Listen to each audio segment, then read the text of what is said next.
Good morning children's बच्चों। आज हम कविता सूरदास के पद उसकी चर्चा करने जा रहे हैं। बराबर। तो बच्चों यहाँ पर देखेंगे शब्दार्थ में यहाँ पर है अनंता ने दूसरे स्थान पर या अन्य, पंछिया ने पक्षी या विहग भी उसे खग भी कहते हैं, महात्मा ने महानता। बराबर। ध्यावे यानी ध्यान करना, छाड़ यानी छोड़कर, प्यासो यानी प्यासा। प्यासो यानी प्यासा। फिर है दुर्मत यानी मूर्ख भी कहते हैं या खराब बुद्धि वाला।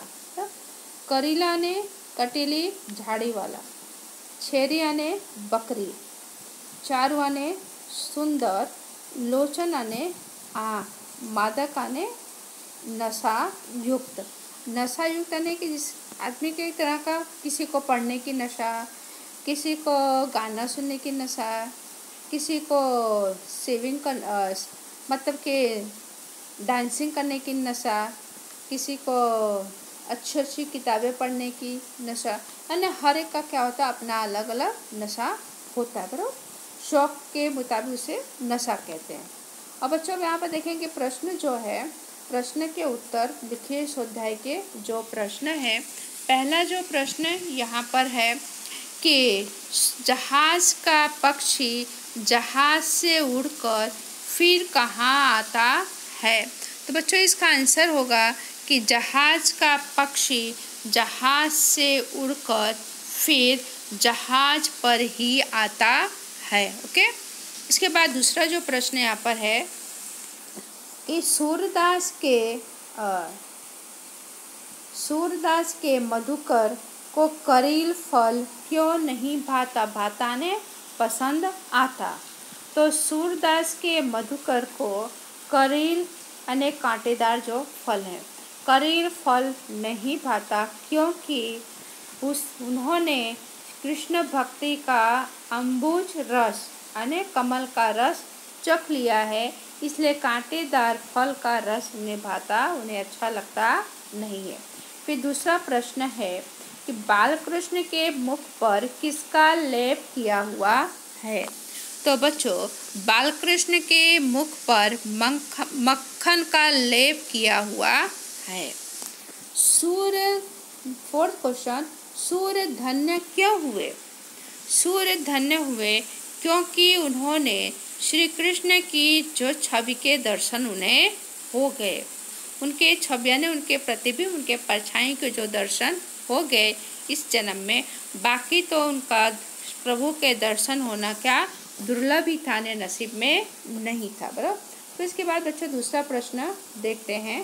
बराबर। नेक्स्ट पेज पर दूसरा प्रश्न है यहाँ पर कि प्रश्न है यहाँ पर देखेंगे निम्नलिखित प्रश्नों के उत्तर विस्तार से लिखिए। ये लॉन्ग प्रश्न है। तो प्रश्न नंबर 1, सूर्य ने किन उदाहरणों द्वारा, उदाहरण एग्जाम्पल द्वारा अपनी अनन्य भक्ति भावना प्रकट की है। किसके प्रति? प्रभु के प्रति। तो सूरदास जी कहते हैं कि मैं तो श्री कृष्ण का क्या हूँ, श्री कृष्ण रूपी जहाज का मैं पंछी हूँ और मैं उन्हें छोड़कर कहीं और नहीं जा सकता। यानी सूरदास श्री कृष्ण भगवान के क्या अनन्य भक्त हैं और कहते हैं कि श्री कृष्ण की महिमा को भूलकर मैं और किसी देवता का ध्यान नहीं कर सकता। श्री कृष्ण जैसी गंगा का पानी कैसा? गंगा का पानी पवित्र जल मिलने के बाद मुझे दूसरे कुएं का पानी पीने की इच्छा नहीं है। यानी मेरा ध्यान श्री कृष्ण की भक्ति में लीन हो गया है, फिर मेरा ध्यान अन्य किसी देवी देवता में मेरा मन वहाँ लगता नहीं है और मेरा मन मधुकर श्री कृष्ण की भक्ति में क्या है? लीन है। ऐसा कवि सूरदास जी कह रहे हैं कि जिन्होंने अम्बुज का रस चखने के बाद उसे फिर अन्य किसी की इच्छा वो नहीं रखता है। तो मेरे प्रभु तो क्या है? सूरदास के प्रभु कौन है? श्री कृष्ण। तो मेरे प्रभु तो कामधेनु के समान है, उनको छोड़कर मैं बकरी का दूध दूहने क्यों जाऊं। ऐसा कवि सूरदास जी कह रहे हैं और उन्होंने अपनी अनन्य भक्ति भावना प्रकट की है। बच्चों, दूसरा प्रश्न है कि बालक कृष्ण के स्वरूप का वर्णन कीजिए। बराबर, कृष्ण के बालक ने बाल स्वरूप का, जो अपना कविता जो सेकंड जो कविता है उसमें से आंसर उसका है कि कवि सूरदास जी कह रहे हैं कि इस बाल कृष्ण की जो मूर्ति है ऐसी मूर्ति है जो मनुष्य के मन को मोह ले। श्री कृष्ण के हाथों में मक्खन है और वो घुटनों के बल क्या चल रहे हैं।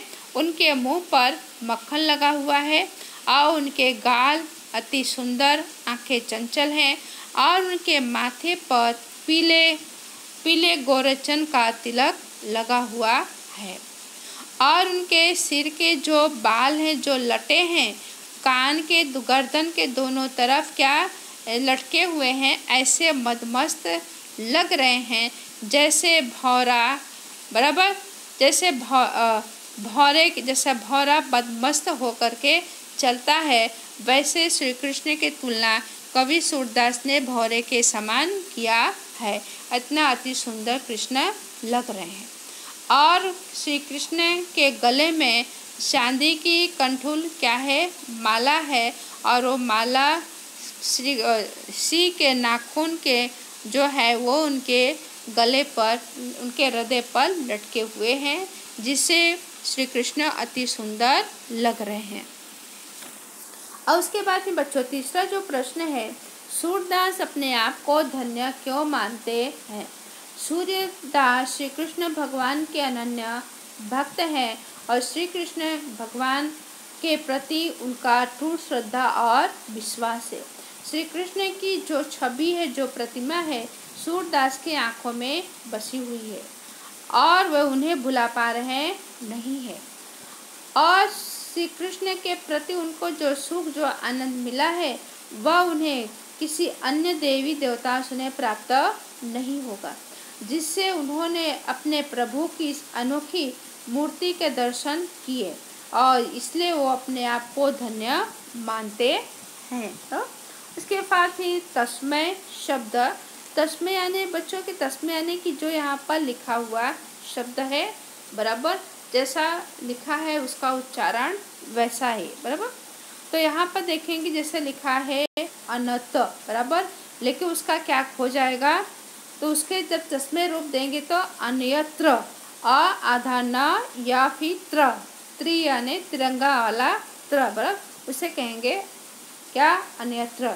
फिर यहाँ पर है पंछी, पंछी का पक्षी हो जाएगा, बराबर, ये यहाँ से छ का क्या हो जाएगा, छतरी वाला छ। फिर है महात्म, महात्म का हो जाएगा महात्मा या महानता, बराबर। फिर उसके बाद है पियासो, पियासो क्या है यहाँ पर, पियासो, पियासो का हो जाएगा यहाँ पर प्यासा, क्या, आधा पा पी यति वाला या ससला वाला स। फिर है दुर्मति, दुर्मत यानी दुर्मत, दुर्मत, ओके। फिर लट, लट यानी केस गुच्छा, लट बाल के लट, उसे, ओके। मधुही, मधु यानी मध्य। केहर, केहर का होगा तस्मै रूप केसर, केसर, बराबर। फिर समानार्थी शब्द लिखिए, बराबर। समानार्थी शब्द के पहला जो है पक्षी, पक्षी का यहाँ पर खग। अम्बुज, अम्बुज यानी जलज। कूप यानी कुआं, कुआं आ पर चंद्र बिंदु। फिर है मधुकर, मधुकर यानी भौरा या, बराबर। घेनु यानी गाय। छेरी यानी बकरी, बराबर। नवनीत यानी मक्खन। लोचन यानी नयन। कंठ यानी गला। नख यानी नाखून, बराबर। तो बच्चों इसे अपनी नोट में सुंदर अक्षरों में इसे लिखना भी है और इसी के साथ साथ बच्चों मैं आपको नेक्स्ट जो चैप्टर आपका 8वां जो चैप्टर है उस चैप्टर की मैं आपको इंट्रोडक्शन इसमें ही दे देती हूँ। ये प्रश्न के उत्तर भी लिखना है और इसका इंट्रोडक्शन भी आपको ध्यान से सुनना है, बराबर, 8वें चैप्टर का।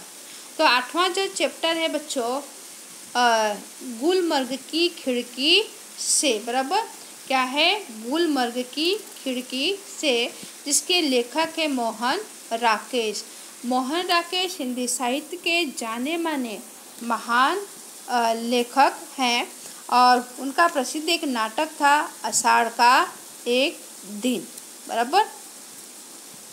तो इस गुलमर्ग की खिड़की, तो लेखक बच्चों गुलमर्ग कहाँ है, वो कश्मीर में है।